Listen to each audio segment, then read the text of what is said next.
بسم اللہ الرحمن الرحیم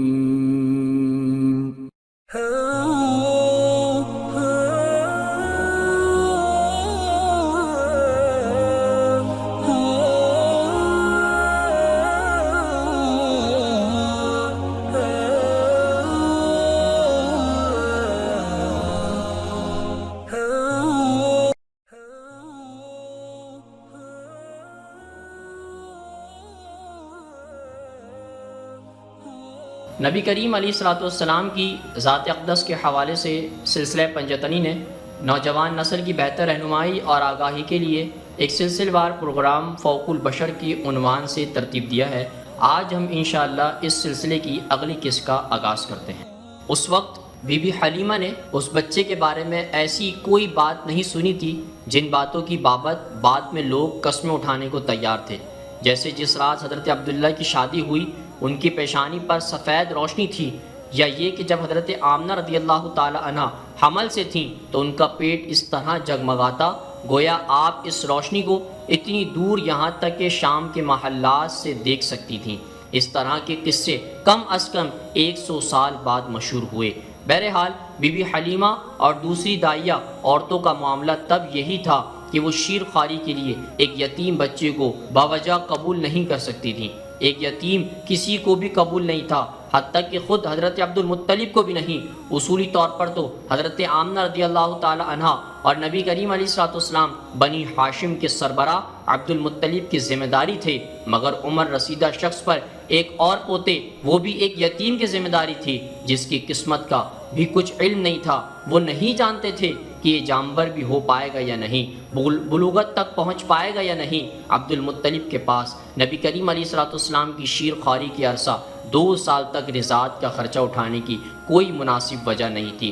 حضرت آمنہ رضی اللہ تعالی عنہ اور نہ ہی بی بی حلیمہ کو شماریات کا اندازہ تھا، مگر وہ دونوں اس بات سے بخوبی واقف تھیں کہ شہر کی فضا شیر خوار بچوں کی صحت کے لیے کسی طور بھی مناسب نہیں تھی۔ اگر بچہ کسی داعیہ کے حوالے کر دیا جاتا تو اس شہر کی کثافت سے باہر قدرتی ماحول میں 2 سال تک پرورش کرتی تو بچے کے لیے زندہ رہنے کے مواقع بڑھ جاتے تھے۔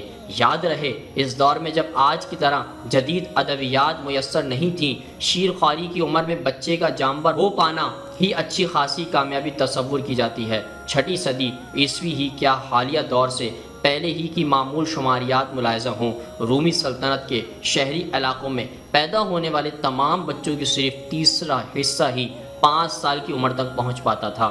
اسی طرح 18ویں صدی میں لندن کی شماریات سے پتہ چلتا ہے کہ 16 سال کی عمر تک پہنچتے بچوں کی آدھی آبادی مر جایا کرتی تھی۔ اس دور میں چاہے وہ یورپ کا شہر پیرس ہو یا مشرقی وسطی میں حجاز کا مکہ شہر، معمولی زخم چاہے ذرا سی خراشی کیوں نہ ہو، جراثیمی وبا اور انفیکشن سے سبب مہلک ثابت ہو سکتا تھا۔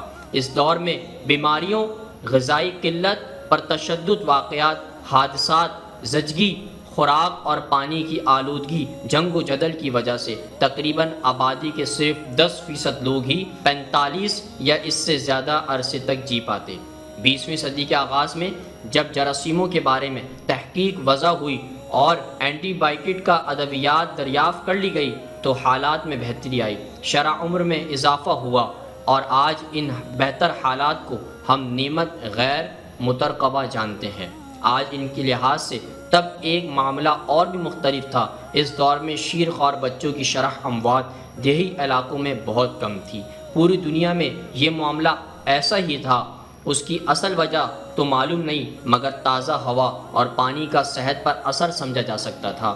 شہروں میں پرورش کے لیے ماحول سازگار نہیں ہوتا۔ یہ 6 صدی کے شہر مکہ کے لیے بھی اتنا ہی درست ہے جتنا کہ آج کے شہری علاقے بارے مستند مانا جاتا ہے۔ یہاں سہولیات اور ماحول میں فرق ملحوظ خاطر رکھنا ضروری ہے۔ موسم گرما میں جب دن کے وقت درجہ حرارت 40 درجے سے بڑھ جاتا تو ہوا ناقابل برداشت ہو جاتی۔ شہر کے اندر نہ صرف موسم کی گرمی بلکہ گھروں کی چمنیوں اور بھٹیوں میں بھڑکتی آگ کی حدت کی وجہ سے حبس بڑھنے لگتا۔ چونکہ مکہ چاروں طرف سے پہاڑیوں میں گھرا ہوا ہے تو شہر میں گرمی شدید ہو جاتی تھی۔ اسی طرح شہر سے قدرے باہر کوڑے کرکٹ کا ڈھیر تھا جس پر گدھ منڈلاتے اور جنگلی آوارہ جانور گھومتے رہتے تھے۔ کوڑے کے ڈھیر میں گرمی کے سبب جراثیم کی بہتات ہو جاتی جو ہوا کے دوش پر سارے شہر میں پھیل جاتے۔ اسی طرح شہر میں نکاسی کا کوئی انتظام نہیں تھا جس سے کنوؤں کا تازہ پانی بھی آلودہ ہو جاتا۔ یوں شہر بھر میں وبائی امراض عام تھے۔ جس برس حضرت نبی کریم علیہ السلام کی پیدائش ہوئی اس سال بھی مکہ میں چیچک کی وبا پھیلی ہوئی تھی۔ الغرض یہ ماحول شیر خوار بچوں کے لیے ہرگز موزوں نہیں تھا۔ معزز دوستو، آج کی گفتگو کا اختتام ہوا۔ انشاءاللہ کل آپ سے پھر ملاقات کریں گے ایک نئے ذکر اور فکر کے ساتھ۔ اپنا بہت سارا خیال رکھیے گا۔ اللہ حافظ۔